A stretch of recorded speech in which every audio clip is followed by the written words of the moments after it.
மகாராஜாக்கள் நடமான இடம். மண்வெட்டிக்கார பசங்களை எல்லாம் உள்ள விட்டுட்டு வேடிக்கை பாக்குறேன். நீ மம்பட்டி பிடிச்சவங்களுக்கு தான் சொர்க்கத்துல முதல் இடம். சொர்க்கம் பப்ளிக் பிளேஸ். இது நம்ம சொந்த இடம். உழைக்கிறவங்களை அலட்சியப்படுத்தாதீங்க. அவங்கதான் நடமாடும் தெய்வம். அதனாலதான் தெய்வம் இல்லைன்னு சொல்றான்.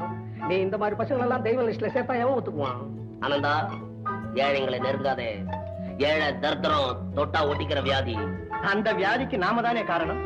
உழைப்புக்கு தகுந்த கூலியை கொடுத்தா அவங்களும் வசதியோட இருப்பாங்க. தப்பு. உழைக்கிறவங்க உயிரோட இருக்கிற அளவுக்கு தான் பணம் கொடுக்கணும். ஓவரா கொடுத்தா உருப்பட மாட்டாங்க. வீட்டையும் கட்டி கொடுத்து விழாவும் நடத்தினா வேலையா செய்வான்? செய்ய மாட்டான். எல்லாம் தலைவன் ஆகணும்னு பாடுபடுவான். அப்புறம் நம்மளே ஒளிகணும்னு சொல்லுவான். அதனால என்ன, நாமே ஏற்படுத்தி ஓட்டுனா போச்சு. சுத்தமா கட்டுப்பட்டேன். எவனோ கூட்டத்துல பேசியிருக்கிறான், அதை கொண்டாந்து என்கிட்ட பேசுறேன். பேசுனவன் செஞ்சதில்ல, செய்ய போறதில்ல. ஞாபகம் வச்சுக்கோ. சித்தப்பா, நீங்க உருவத்துல மட்டும் இல்ல, உள்ளத்திலேயே ஓல்டுமா. அதான் சொல்லுங்க. Old is gold. இது மகாராஜாக்கள் நடமான இடம்.